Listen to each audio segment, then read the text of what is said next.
என்னுடைய பேர் பாலமுரளி, கரூர்லேருந்து பேசுகிறேன். உங்கள் எல்லாத்துக்கும் என்னுடைய சிரம் தாழ்ந்த வணக்கங்கள். என்னைய இந்த ஜோதிட துறைக்கு அறிமுகப்படுத்தி என்னையை பிரபலப்படுத்தி கிட்டத்தட்ட எனக்கு 40 அவார்டு, பரிகார சித்தர்னு அவார்டு வழங்கிய, தமிழ்நாட்டில் இலவச ஜோதிட வகுப்பு நடத்தி 15,000 ஜோதிடர்களுக்கு மேலே உருவாக்கின டாக்டர் கணியர் ராஜசேகரன் ஐயா அவர்களுக்கும் அவர்களுடைய குடும்பத்துக்கும் என்னுடைய சிரம் தாழ்ந்த நன்றியை தெரிவிச்சுக்கிறேன்.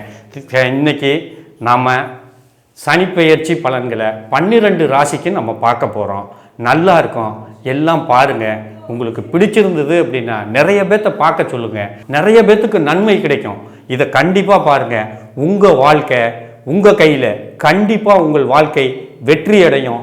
இந்த யூடியூப்பை பாருங்கள், இதில் வர்ற பரிகாரங்களை செய்யுங்க, கண்டிப்பாக சக்ஸஸ் அடைவீங்க. இந்த கடகராசிக்கு சனிப்பெயர்ச்சி எப்படி இருக்கும்? கடகராசியை பொறுத்த வரைக்கும் கடகத்துக்கு 9ஆம் இடத்துல சனி, கடகத்திற்கு 9ல் சனி. இந்த ராசிக்காரங்க சந்தோஷப்படணும். என்ன அப்படின்னா, அஷ்டம சனி விலகிறது இவங்களுக்கு மிகப்பெரிய ஒரு சந்தோஷமான சமாச்சாரம். ஏன்னா இந்த 2.5 வருஷத்தில் நீங்கள் பட்ட கஷ்டம் இருக்கே அப்பா, அது அந்த ஆண்டவனுக்கே கண்ணீர் வந்திருக்கும். சரியா? அந்த அளவுக்கு உங்கள் வாழ்க்கையில் அந்த அளவுக்கு கஷ்டப்பட்டிருப்பீங்க. இந்த கடகராசிக்காரங்களுடைய எதிர்காலம் எப்படி இருக்கும்? 8ஆம் இடத்து சனி 9ஆம் இடத்துக்கு போகிறாரு. ராசிக்கு 3ஆம் இடத்தை சனி பார்வை செய்கிறாரு. அதே மாதிரி ராசிக்கு 11ஆம் இடத்தை சனி பார்வை செய்கிறாரு. சரியா? அப்போ இந்த ராசிக்கு 11, 3, 7ஆம் இடத்தை 6ஆம் இடத்தை பார்வை செய்கிறதுனால இந்த சனி பகவானுடைய தாக்கங்கள் உங்களுக்கு இந்த இடத்துக்கு கண்டிப்பாக இருக்குது. அப்போ இந்த இடத்துல இருக்கிறது அப்படின்னாலும் 2வது திருமணம் செய்யக்கூடியவங்க, கடகராசியில் பிறந்தவங்க 2வது திருமணம்னு செய்யணும்னு நினைக்கிறவங்க திருமணம் செய்யலாம். வட்டி வருமானம் வரவுக்கும் வட்டிக்கும் செலவுக்கும் தான் சரியாக இருக்கும். பெரிய வரவு செலவு, பெரிய டெபாசிட் பணம் கிடைக்காது. சொந்தத்துக்கிட்ட பேசுகிறப்ப கவனமாக பேசணும். விவாதங்களை நீங்கள் தவிர்க்கிறது நல்லது. இவங்களுக்கு ரத்தம் பல்லு சம்பந்தப்பட்ட நரம்பு தொந்தரவுகள் கண்டிப்பாக மருத்துவ செலவு ஏற்படும். செல்ஃபோனு, வீட்டில் கேஸ் அடுப்பு, கரண்ட் அடுப்பு, குக்கரு, இதெல்லாம் இந்த வைகாசி மாதம் வரைக்கும் ஜாக்கிரதையாக இருக்கணும். இதில் பிரச்சனைகள் வரும். இரவில் பயணம் தயவு செய்து செய்ய வேண்டாம். சரியா? தொழிலில் கண்டிப்பாக போட்டி இருக்கும். ஐப்பசி மாதம் இந்த ஜாதகர்களுக்கு மனக்குழப்பம் அதிகமாகும். ஜாக்கிரதையாக இருக்கணும்.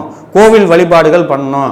ஐப்பசி மாதம் வரக்கூடிய சிவபெருமானுக்கு வரக்கூடிய பௌர்ணமி நாளில் அன்னதானம் நடக்கும். அப்போ அந்த அன்னாபிஷேகம் நடக்கும். அந்த அன்னாபிஷேகத்தில் கலந்துக்கிட்டு தர்மம் செஞ்சு வந்தால் இவங்களுக்கு நல்லாயிருக்கும். பழைய வாகனம் வாங்கக்கூடாது. தயவு செய்து பழைய வாகனம் வாங்கிறத தவிர்த்துக்கங்க. பள்ளி குழந்தைங்க படிப்பில் கவனமாக இருக்கணும். படிக்கலை அப்படின்னா அவங்கவுங்க குழந்தைங்களை டியூஷன் வைக்கணும். சரியா? கிரகங்கள் சரியில்லாத பொழுது அவங்களுக்கு டியூஷன் வைங்க. தெய்வத்தினுடைய அனுக்கிரகம் வேணும். அப்போ கோவில் வழிபாடுகள் இந்த ஜாதகர்களுக்கு அருமையாக இருக்கணும். திருமணம் செய்ய ஆண்கள், திருமணம் செய்கிற ஆண்கள் எல்லாருமே பெண்ணுக்கு குருபலம் இருந்தால் திருமணம் செய்யலாம். சரியா? ஆணுக்கு குருபலம் இல்லைன்னு சொல்லி தவிர்த்துக்காதீங்க. 30-35 வயசுக்கு மேலே இருக்கிறவங்க எல்லாத்துக்கும் இந்த வருடம் திருமணம் நடக்க வாய்ப்பு இருக்குது. சரியா? அதே மாதிரி இந்த ஜாதகருக்கு என்ன பரிகாரம் அப்படின்னு பார்த்தீங்க அப்படின்னா, 2ல் கேது, 8ல் ராகு. அப்போ இவங்களுக்கு பரிகாரம் அப்படின்னு பார்த்தீங்கன்னா, காளகஸ்தியில் போய் ருத்ராபிஷேகம் பண்ணணும். இல்லை அப்படின்னா 500 ரூபா பரிகாரம்னு சொல்லி 500 ரூபா பரிகாரம் இருக்குது, அதை பண்ணிக்கங்க. பாதாள விநாயகரை கும்பிட்டுக்கிட்டு நீங்கள் உங்கள் நட்சத்திரத்தன்னைக்கு போங்க. போகிற அன்னைக்கு வர்ற ராகு காலத்தில் அந்த கோவிலுக்குள்ளே 1.5 மணி நேரம் இருக்கணும். உங்கள் ஜாதகத்தில் 110 ரூபா பணத்தை வச்சு 1 தலை நாகரம் 5 தலை நாகரம் எடுத்து உங்கள் தலையை 108 சுற்றி உங்கள் ஜாதகம் இந்த 1 தலை நாகர் 5 தலை நாகர் எல்லாத்தையும் எடுத்து அந்த கோவில் உண்டியலில் போட்டுருங்க. எந்த காரணத்தை கொண்டும் நீங்கள் இந்த பரிகாரம் செய்கிற அன்னைக்கு அந்த கோவிலில் இருக்கிற அன்னைக்கு வர்ற ராகு காலத்தில் 1.5 மணி நேரம் கோவிலுக்குள்ளே தான் இருக்கணும். சரியா? அப்படி இருந்துட்டு வந்தீங்கன்னா உங்களுடைய வாழ்க்கை கண்டிப்பாக அத்தனை தடைகளும் பனிபோல் விலகி உங்கள் வாழ்க்கை பிரம்மாண்டமான வாழ்க்கையாக மாறும். கடவுள் அருள் டிவியை பார்த்தமைக்கு நன்றிகள். மேலும் இது போன்ற தகவல்களை தெரிந்து கொள்ள கடவுள் அருள் டிவியை சப்ஸ்கிரைப் செய்யுங்கள். மறக்காமல் பெல் ஐக்கானை கிளிக் செய்யுங்கள்.